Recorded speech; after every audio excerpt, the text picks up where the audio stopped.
Here's Brody Brazil. You know, as much as sports broadcasting and streaming has changed and evolved over recent years, I think there's one constant that fans are always going to expect from a production. And it doesn't matter if it's baseball, basketball, football, soccer, hockey, they're going to want the expert analysis, opinion, insights, and explanations of a former player or professional, somebody with that experience that can translate it in real time to the audience, to teach them and to help them grasp like what is actually happening here in the moment. Now, I've been lucky enough to cover the A's for 14, 15 years now at NBC Sports, and I've come across a lot of great players, guys who were good for the team on the field. But there's also a handful of select individuals that I think would someday be great broadcasters. And I do believe with my list here, none of them have officially crossed over into that realm yet, with the exception of the first two as examples, which I'll lay out here. Dallas Braden, obviously, yeah, it's crazy to say that I covered him as a player. Now he's been a coworker for the last handful of years. Who would have thought that in the late 2000s, early 2010s, the charismatic DB would ever be like the default voice for the Oakland A's? Some would. Maybe he knew. I don't know if he actually had that ambition or specifically knew that he would end up doing this job. But he's a prime example of a player who you kind of knew was, smart, but also could elaborate their words and could be very intellectual about the game and had that talent, had that knack to do the broadcasting work he does. And then rest in peace to our buddy Ray Fosse, who was kind of the OG of that. And look, he's not the first, and he's definitely not the last in this line of players to become broadcasters when their career is done. But Ray did it for a long time. A catcher, somebody who was around this. I couldn't get away from it. Loved the game, loved the socialization of it. So I didn't want to just mention Dallas as the current guy who does it for the A's. I wanted to go back in time and remind you, Fosse was the first, and Fosse did it for a very long time at a high level. But now getting to this next generation, and I'm not trying to force or talk anybody into this opportunity, but Sean Doolittle just retired from the Washington Nationals. Sean Doolittle had a bunch of good years with the Oakland A's. In fact, it was the Oakland franchise which converted Sean from an infielder to a pitcher. Yeah, imagine that. He was, at one point, almost done with baseball. Was kind of stuck in the mud. They said, hey, why don't you try out pitching? You've got an arm. Turns out, you know how the rest wound up from there.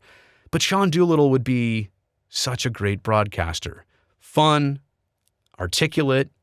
He's got the experience of multiple teams and the highs and the lows. He's got the perspective, here regionally in Northern California to understand the audience here. And by the way, should have said this from the start, I don't know where these guys will end up in broadcasting, and I'm not trying to take away anybody else's job, or I'm not trying to have them step on any toes. I'm just saying the whole point of this video, people and former players like Sean Doolittle would be excellent in broadcasting. Now, to be very honest, Sean is so good and so highly coveted, he may go straight to the top of the food chain in sports broadcasting, if you know what I mean. A big network might latch on to do.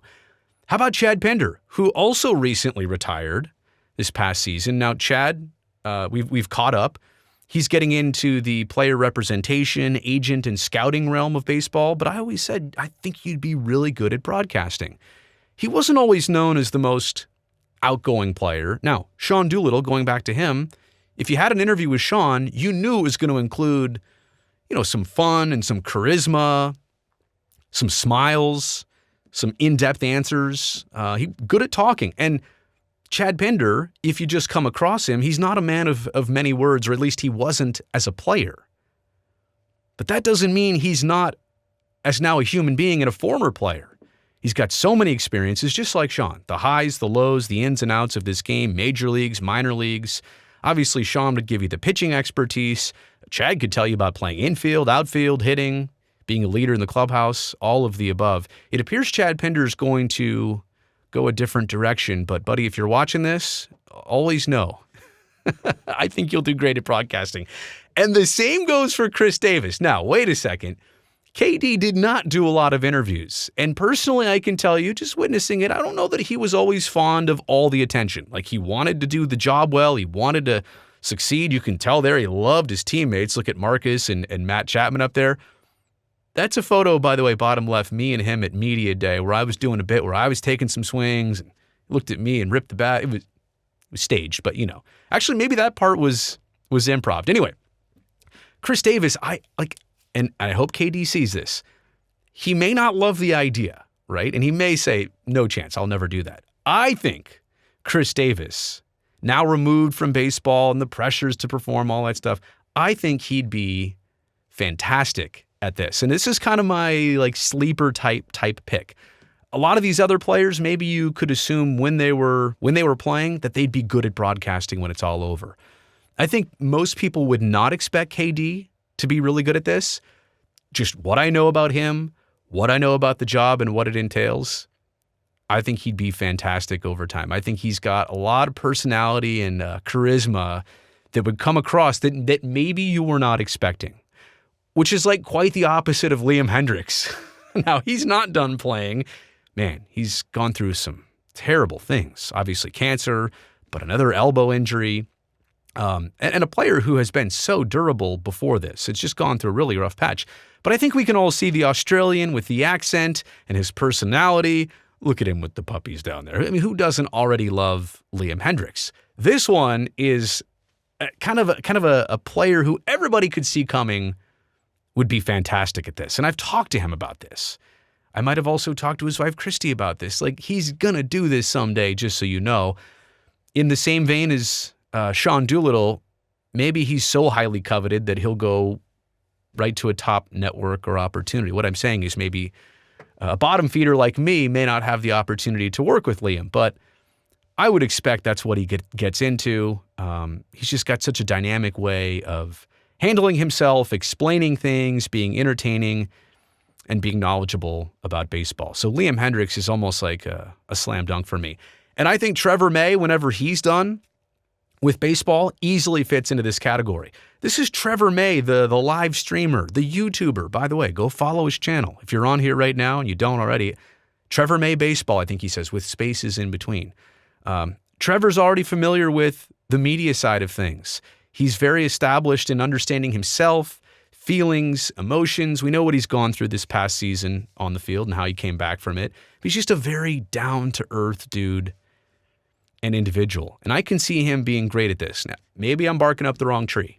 Trevor, if you see this, maybe you'll say, nah, I like doing my own thing and live streaming. And maybe he doesn't want to get into the conventional, corporate route of broadcasting. I'm just here to say the things that he could offer and the way that he could help fans and help baseball grow because of his way of conducting himself and communicating, I think Trevor May would be fantastic.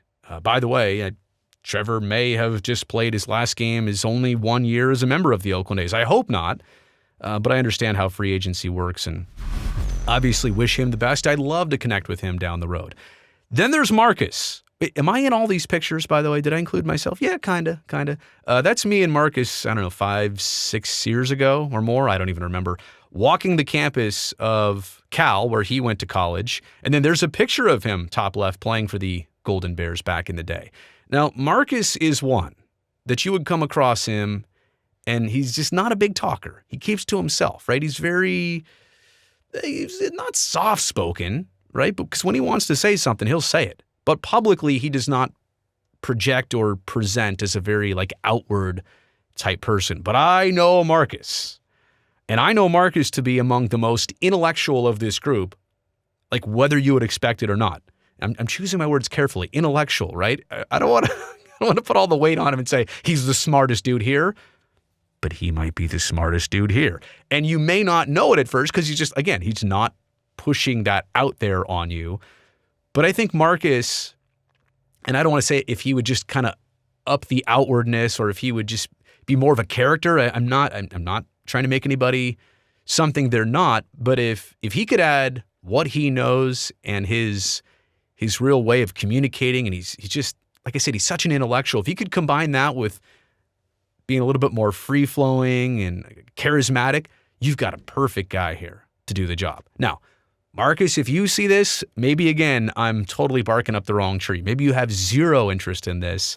But look, I mean, he's got the looks too, right? It's been said. I'll repeat it because I don't disagree with it. It's a good-looking dude right here. I think he'd do very well in a visual medium communicating baseball to fans. So maybe this is another one that most people didn't see coming, but I think he'd be great at it. And the same goes for Mark Canha. Now, Mark's a little bit more out there. He's got the Instagram. He's the big league foodie. Bay Area product as well. Went to Bellarmine, also went to Cal, played there. So I've got the picture there. Gets pied in the face. Always smiling, always with a good attitude, a family man, like just a guy who gets it.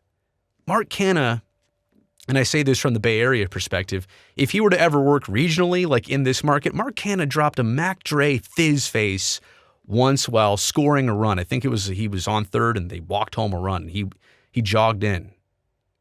I'm not going to do the fizz face, but he did it. Like how Bay Area and authentic is this dude?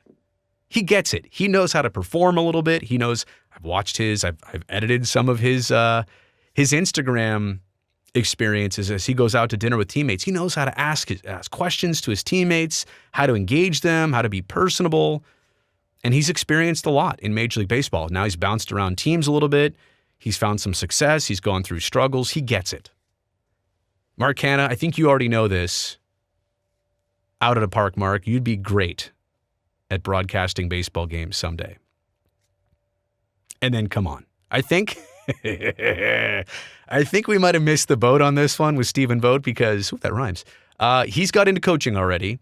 And I tried to convince him in his final couple seasons of playing, like, hey, you'd be really good at broadcasting. You should do this. But I think it's clear to me right now that the microphone is not his realm, so to speak. This may not be what entices him. He wants to get into coaching, and he'll be great at that too. Here's the problem. I can't talk him away from one because he'll be great at the other, or he'll be great at both of these things. That's how I should have said it. How do I be selfish and talk him into broadcasting when I know he'll also be so good at coaching and probably managing someday in the very near future? Heck, I saw his name out there for the Giants opening. I think that would be a quick and maybe even uncomfortable ascent, but if there's anybody that can do it, Stephen Vogt can do it. Hard worker, good teammate guy, good clubhouse guy, and that's why he'd be good at broadcasting. But if I need to explain this one, you just need to stop watching the video. Like, unsubscribe to my channel. This one is the most obvious of all, but doesn't seem like it's going to happen. So I wanted to run through that list of former A's players, which I think would be great as future broadcasters down the line. No pressure, guys, but I think each of you have something, a little bit of a different background and situation, but each of you have something that would someday be great if you wanted it to be. Thumbs up on this video since you made it here to the end. I appreciate that. And don't forget, subscribe to this channel so I can definitely see you back here next time.